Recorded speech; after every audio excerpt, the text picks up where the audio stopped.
يهده الله فلا مضل له ومن يضلل فلا هادي له ونشهد أن لا إله إلا الله وحده لا شريك له ونشهد أن سيدنا ومولانا محمدا عبده ورسوله أما بعد فأعوذ بالله من الشيطان الرجيم بسم الله الرحمن الرحيم وإذ تأذن ربكم لئن شكرتم لأزيدنكم وإذ تأذن ربكم لئن شكرتم لأزيدنكم ولئن كفرتم إن عذابي لشديد وقال تعالى في مقام آخر وإن تعدوا نعمة الله لا تحصوها إن الإنسان لظلوم كفار رب اشرح لي صدري ويسر لي أمري واحلل عقدة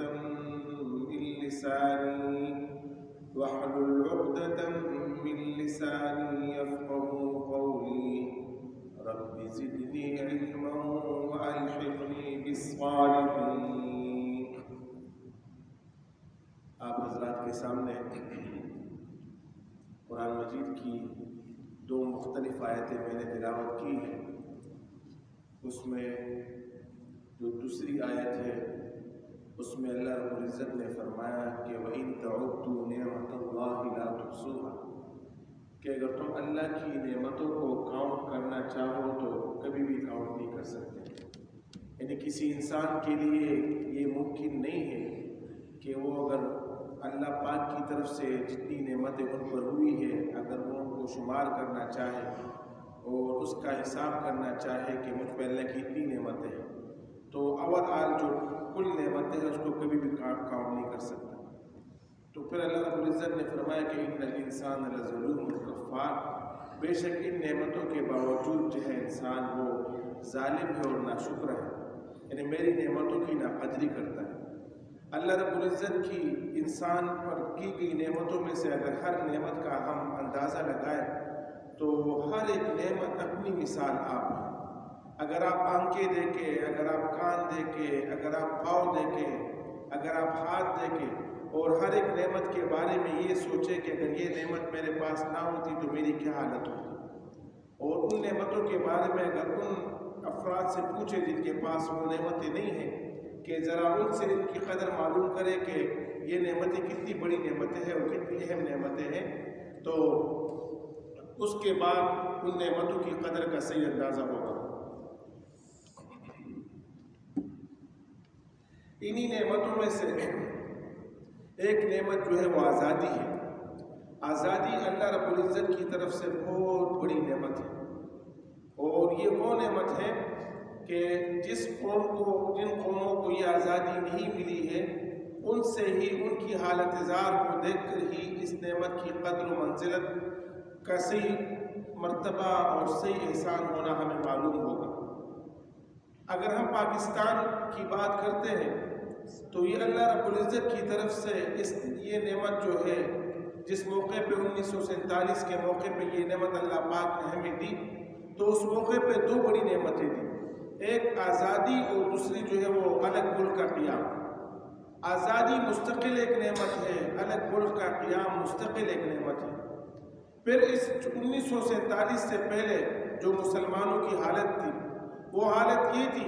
کہ نہ وہ اپنی عبادت ادا کر سکتے تھے, نہ وہ مذہبی رسومات ادا کر سکتے تھے, بلکہ انگریزوں کی طرف سے اور ہندوؤں کی طرف سے انہیں مختلف مشکلات کا سامنا تھا.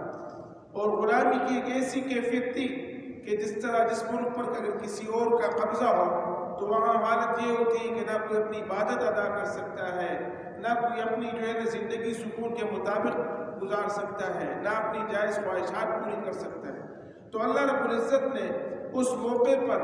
جو ہے وہ ہمارے بزرگوں کی اور ہمارے بڑوں کی قربانیوں کی وجہ سے جو پاکستان کی آزادی میں جو نام ہے، جو مختلف حضرات ہیں، قائد اعظم رحمہ اللہ علیہ کی نگرانی میں، قائد اعظم رحمہ اللہ کی سمیت کئی لوگ، کئی نام اور نام ہیں، ان لوگوں کی قربانیوں اور ان لوگوں کی ایسی قربانیاں کی جنہوں نے اپنی جان فدا کی۔ 1947 میں جس وقت وہ ٹرین میں انڈیا سے پاکستان آ رہے تھے تو راستے میں جو ان کو مشکلات کا سامنا، جو مسلمانوں کا قتل عام کیا گیا اور جو بڑی تکالیفیں برداشت کی گئی، ان تکالیف کے بعد اللہ رب العزت نے یہ ملک جو ہے یہ مسلمانوں کو عطا فرمایا اور یہ بہت بڑی نعمت ہے۔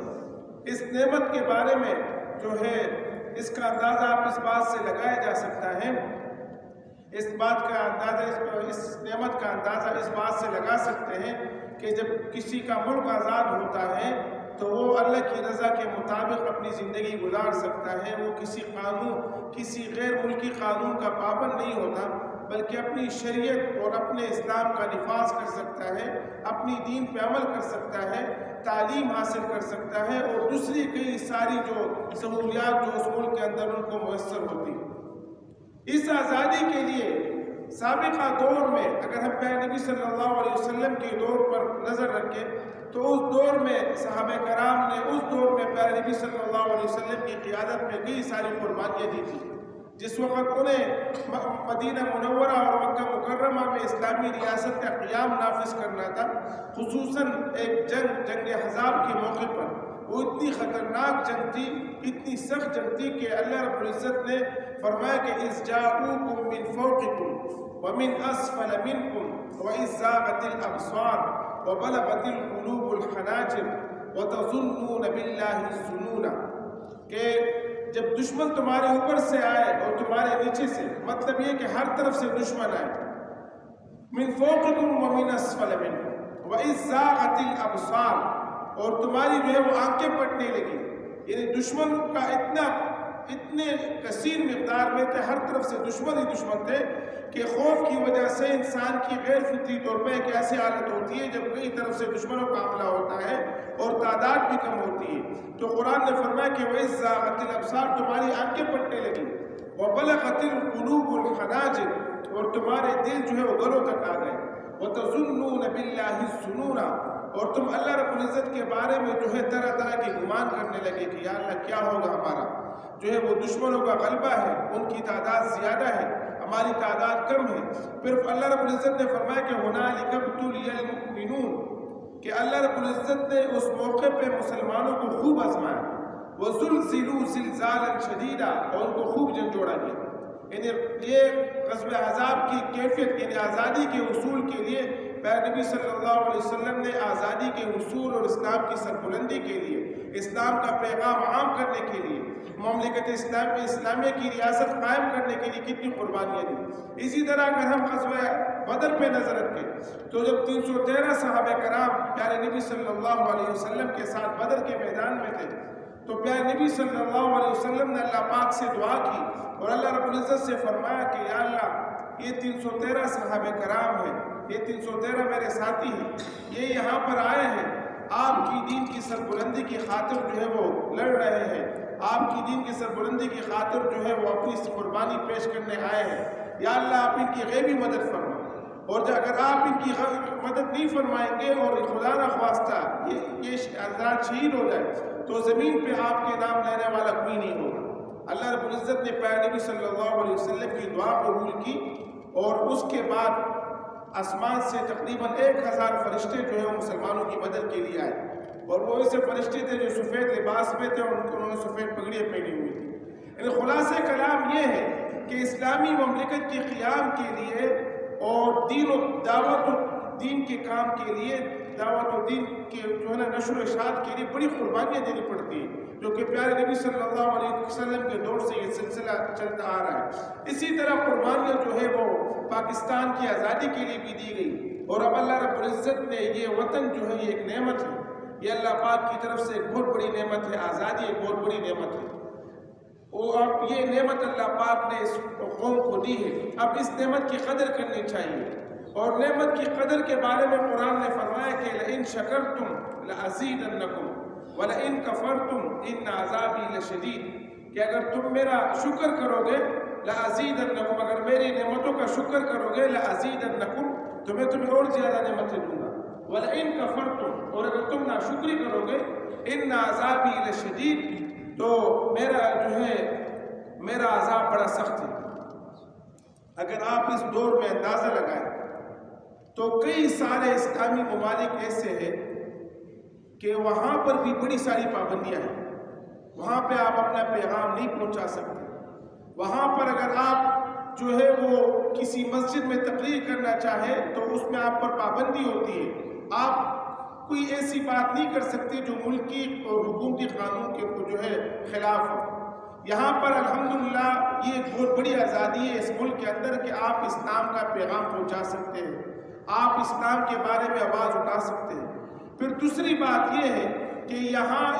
قرآن مجید کے اصول کے مطابق جس طرح اللہ رب العزت نے قرآن میں فرمایا کہ لا اکراہ فی الدین، کہ دین میں کوئی زور و زبردستی نہیں، اگر کوئی کسی بھی دین کو اختیار کرنا چاہے تو اس میں کوئی پابندی نہیں۔ تو اس ملک میں اللہ رب العزت نے ایک ایسا نظام بنایا ہے کہ کسی شخص پر کوئی پابندی نہیں، وہ اپنی عبادت اپنی مذہبی رسومات ادا کر سکتے ہیں، خصوصاً چونکہ اسلام کے نام پہ یہ ملک بنا ہے، اس کو اسلامی جمہوریہ پاکستان کہتے ہیں۔ اس کے قیام کے وقت ایک نعرہ لگایا گیا تھا کہ پاکستان کا مطلب کیا؟ لا الہ الا اللہ۔ تو یہ لا الہ الا اللہ کی بنیاد پر یہ بننے والا ملک یہ اس بات کا تقاضا کرتا ہے کہ اس میں ہر ایک شخص وہ انفرادی طور پر اس ملک کی اصلاح میں اور ترقی میں اپنا کردار ادا کرے۔ دیکھیں اس سلسلے میں ایک اہم بات یہ جاننا ضروری ہے کہ اللہ رب العزت کی طرف سے یہ اصول ہے،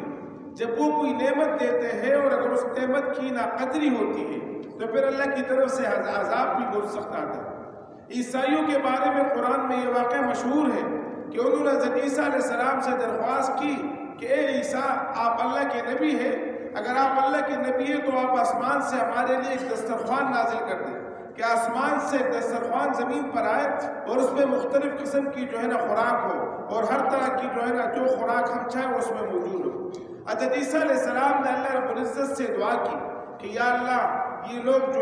میری امت ان کی یہ ڈیمانڈ ہے کہ اگر آپ اللہ کے نبی ہیں تو آپ آسمان سے ایک دسترخوان پہ، اللہ رب العزت سے کہہ رہے کہ ایک دسترخوان پہ۔ تو اللہ رب العزت نے فرمایا کہ عیسیٰ میں آپ کی بات مان لیتا ہوں، میں ان پہ دسترخوان نازل کر لوں گا، اوپر سے دسترخوان بھیج دوں گا، لیکن اگر اس کے بعد کسی نے اس کی ناقدری کی تو پھر میں ان کو ایسا عذاب دوں گا کہ زندگی بھر اس عذاب کو یاد رکھیں گے۔ یہ جو بھی بات میں بتا رہا ہوں یہ قرآن مجید کے سورۃ المائدہ میں، مائدہ عربی زبان میں دسترخوان کو کہتے ہیں۔ اس سورت کا نام بھی سورۃ المائدہ اس وجہ سے ہے کہ اس میں اس دسترخوان کا ذکر ہے جو عیسائیوں کے لیے اللہ پاک نے آسمان سے نازل کیا تھا، لیکن اس موقع پہ اللہ رب العزت نے فرمایا کہ انی منزلها علیکم، میں آسمان سے ایک دسترخوان بھیج دوں گا، اس پہ ان کی مرضی کے مطابق ساری خوراکیں موجود ہوگی، لیکن فمن یکفر بعد، اگر کوئی اس کے بعد ان میں سے انکار کرے میرے وجود کا اور میری قدرت کا اور میری توحید کا انکار کرے، فإنی اعذبہ عذابا لا اعذبہ احدا من العالمین، تو میں ان پر ایسا عذاب نازل کروں گا کہ آئندہ کسی شخص پر ایسا، کسی بھی امت پر میں ایسے عذاب نہیں بھیجوں گا۔ اور دسترخوان کی نزول کے بعد جب عیسائیوں نے بے قدری کی تو اللہ رب العزت نے آسمان سے فیصلہ کیا، ان میں سے کچھ لوگوں کو خنزیر کی شکل میں بنایا اور کچھ کو بندروں کی شکل میں بنایا، ان کی شکل ہی اللہ پاک نے تبدیل کی۔ اور پھر پیارے نبی صلی اللہ علیہ وسلم نے جب اپنی امت کے سامنے وہ واقعہ ذکر فرمایا تو آپ نے فرمایا کہ میری امت پر تو اللہ پاک ایسا عذاب نازل نہیں کریں گے، کبھی بھی میری امت پر ایسا عذاب نہیں آئے گا کہ ان کی شکلیں بدل جائیں، لیکن یہ کہ جب میری امت پر ان کی نافرمانیوں کی وجہ سے کوئی عذاب آئے گا تو ان کی مختلف صورتیں ہوگی۔ ان میں سے پہلی صورت یہ ہوگی کہ امت فرقوں میں تقسیم ہو جائے گی اور باہر سے کوئی بندہ ان پر مسلط نہیں ہوگا بلکہ آپس میں ایک دوسروں کا قتل عام شروع کر دے گا۔ میری امت پر جو عذاب ہوگا اس کی پہلی صورت یہ ہوگی۔ اور پھر دوسری صورت جب میری امت پر اللہ پاک کی طرف سے کوئی عذاب نازل ہو رہا ہوگا تو اللہ کے نبی نے فرمایا کہ سلط اللہ علیہم شرارہم، اللہ پاک ان پہ نااہل حکمرانوں کو مسلط کر لیں گے،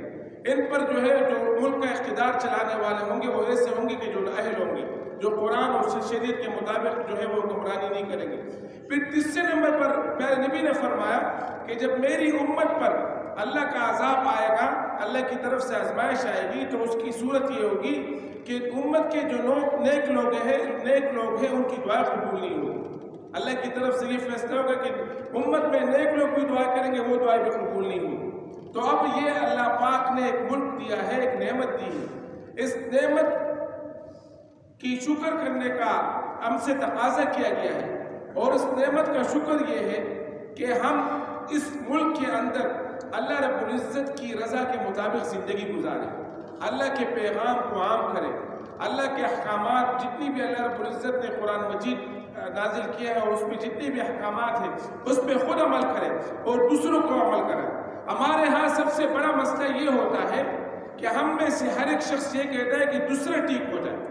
اگر آپ کسی سے بھی بات کریں گے نا تو آپ کو دوسروں کی وہ کئی ساری برائیاں بتائیں گے لیکن اپنی ایک برائی بھی نہیں بتائیں گے۔ یعنی ہم میں سے ہر ایک کی ڈیمانڈ یہ ہوتی ہے کہ نظام اس وقت بہتر ہوگا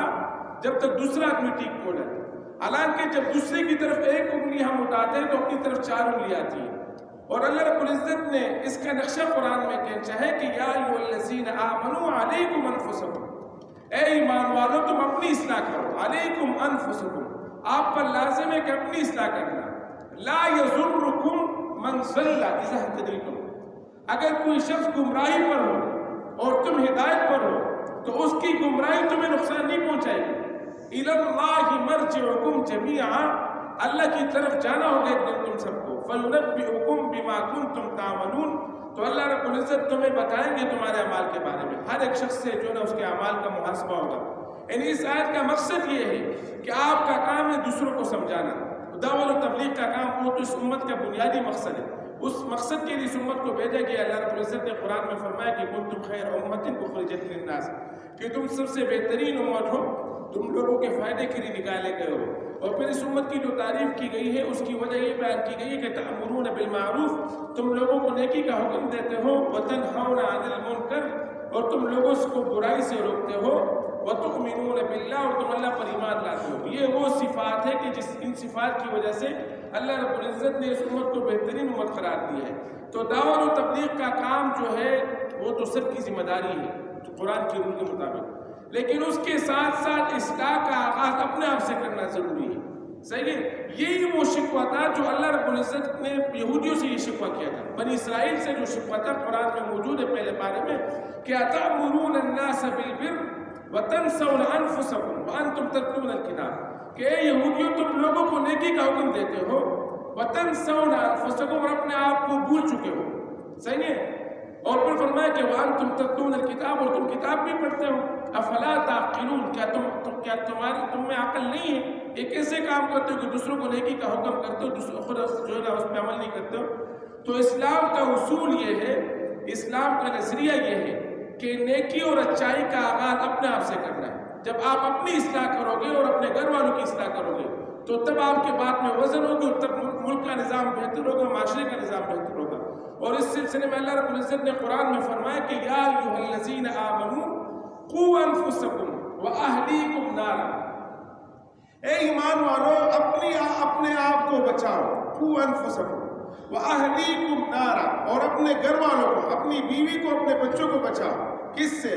نارا، آگ سے۔ کون سی آگ؟ جہنم کی وہ آگ، وقودھا الناس والحجارہ، جس کے ایندھن جو ہے پتھر اور انسان ہوں گے۔ اس آگ کو گرمایا جائے گا، اس کی جو ایندھن ہوگی 2 چیزیں ہوگی، جہنم کی آگ کو 2 چیزوں سے بھڑکایا جائے گا، ایک انسانوں سے اور ایک پتھروں سے۔